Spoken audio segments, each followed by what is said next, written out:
ನಿಯಂತ್ರಣ ತಪ್ಪಿ 80 ಅಡಿ ಪ್ರಪಾತಕ್ಕೆ ಕಾರು ಬಿದ್ದಿರುವಂತಹ ಪ್ರಕರಣಕ್ಕೆ ಸಂಬಂಧಪಟ್ಟ ಹಾಗೆ ದುರಂತ ಹೇಗಾಯಿತು ಅನ್ನೋದರ ವಿವರ ಲಭ್ಯವಾಗಿದೆ. ಸ್ವಿಫ್ಟ್ ಕಾರ್ನಲ್ಲಿದ್ದ 4 ಪ್ರಾಣಾಪಾಯದಿಂದ ಪಾರಾಗಿದ್ದಾರೆ. ಸಣ್ಣಪುಟ್ಟ ಗಾಯಗಳಾಗಿದೆ.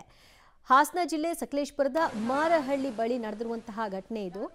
ತಡೆಗೋಡೆ ಇಲ್ಲ, ಅದರ ಪರಿಣಾಮ ಈ ದುರಂತ ಸಂಭವಿಸಿದೆ. ಇದೊಂದು ಡೇಂಜರ್ ಸ್ಪಾಟ್ ಅಂತಲೇ ಹೇಳಬಹುದು ಅಂತ ಜನ ಅದರ ಬಗ್ಗೆ ವಿವರಣೆಯನ್ನು ಕೊಡ್ತಾರೆ. 80 ಅಡಿ ಪ್ರಪಾತದಲ್ಲಿ ಕೆಂಪು ಹೊಳೆ ಹರಿತಾ ಇದೆ.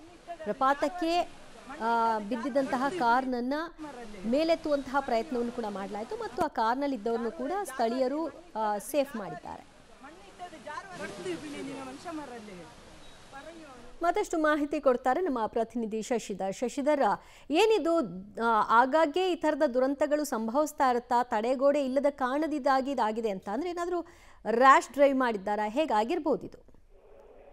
ಇವ ಜೊತೆ ಇಂದು ಬೆಳಗ್ಗೆ ಹಾಸನ ಜಿಲ್ಲೆ ಸಕಲೇಶಪುರ ತಾಲೂಕಿನ ಮಾರನಹಳ್ಳಿ ಬಳಿ ಕೆಂಪು ಹಳ್ಳ ಏನಿರುತ್ತೆ, ಆ ಹಳ್ಳಕ್ಕೆ ಮೇಲಿನಿಂದ ಸ್ವಿಫ್ಟ್ ಕಾರು ಬಿದ್ದಿರ್ತಕ್ಕಂಥದ್ದು. ಚಾಲಕನ ನಿಯಂತ್ರಣ ತಪ್ಪಿ ಪ್ರಪಾತಕ್ಕೆ ಬಿದ್ದಿದೆ ಅಂತ ಹೇಳಲಾಗ್ತಿದೆ. ಏನು ಗುರು ಗೋವಿಂದ ನಾಯಕ ಎನ್ನುವರು ಶಿವಮೊಗ್ಗದ ಮೂಲದವರಾಗಿರ್ತಾರೆ. ಅವರು ಸದ್ಯ ಕಡಬದಲ್ಲಿ ಶಿಕ್ಷಕರಾಗಿರ್ತಾರೆ. ಅವರ ಪುತ್ರನನ್ನ ಗುರುವಾಯನ ಕೆರೆಯಲ್ಲಿರ್ತಕ್ಕಂತಹ ನವೋದಯ ಶಾಲೆಗೆ ಬಿಡ್ಲು ಹೋಗ್ತಿರ್ತಾರೆ. ಈ ಹೋಗ್ತಿದ್ದಂತಹ ಸಂದರ್ಭದಲ್ಲಿ ಏನ್ ಶಿರಾಡಿ ಘಾಟ್ ಬಳಿ ಮಾರನಹಳ್ಳಿ ರಸ್ತೆ ಬರುತ್ತೆ, ಅಲ್ಲಿ ತಿರುವಿನಲ್ಲಿ ನಿಯಂತ್ರಣ ತಪ್ಪಿ ಅದು ಏಕಾಏಕಿ 80 ಅಡಿಗಳಷ್ಟು ಆಳಕ್ಕೆ ಕಾರು ಬಿದ್ದಿದೆ. ಆದ್ರೆ ಕಾರು ಪಲ್ಟಿ ಆಗಿಲ್ಲ, ನೇರವಾಗಿ ಬಿದ್ದಿದ್ರಿಂದ ಅದು ಹಾಗೆ ಕೆಳಗಡೆ ಹೋಗಿ ಕೂತಿದೆ. ಕಾರಿನಲ್ಲಿದ್ದ ಆ ದಂಪತಿ ಹಾಗೂ 2 ಮಕ್ಕಳಿಗೆ ಸಣ್ಣ ಪುಟ್ಟ ಗಾಯಗಳಿದೆ. ಇದನ್ನು ಕಂಡಂತ ಸ್ಥಳೀಯರು ಕೂಡಲೇ ಕೆಳಗಿಳಿದು ಅವ್ರನ್ನೆಲ್ಲರೂ ಸಹ ರಕ್ಷಿಸಿ ಆಸ್ಪತ್ರೆಗೆ ರವಾನಿಸಿದ್ದಾರೆ. ಆನಂತರ ಕ್ರೇನ್ ಮೂಲಕ ಕಾರನ್ನು ಸಹ ಎತ್ತಲಾಗಿದೆ. ಇಲ್ಲಿ ಪ್ರಮುಖವಾದ ಘಟನೆ ಏನಂದ್ರೆ ಶಿರಾಡಿ ಘಾಟ್ ರಸ್ತೆಗೆ ಏನು ತಡೆಗೋಡೆಯನ್ನು ನಿರ್ಮಾಣ ಮಾಡಿಲ್ಲ, ಆದ್ರಿಂದಲೇ ಈ ಘಟನೆ ನಡೆದಿದೆ ಅಂತ ಹೇಳಿ ಸ್ಥಳೀಯರು ಒಂದು ಆರೋಪವನ್ನ ಮಾಡ್ತಾ ಇರ್ತಕ್ಕಂಥದ್ದು. ದಿವ್ಯ ಜ್ಯೋತಿ, ಥ್ಯಾಂಕ್ ಯು ಶಶಿಧರ್ ನಿಮ್ಮೆಲ್ಲ ಮಾಹಿತಿಗೆ.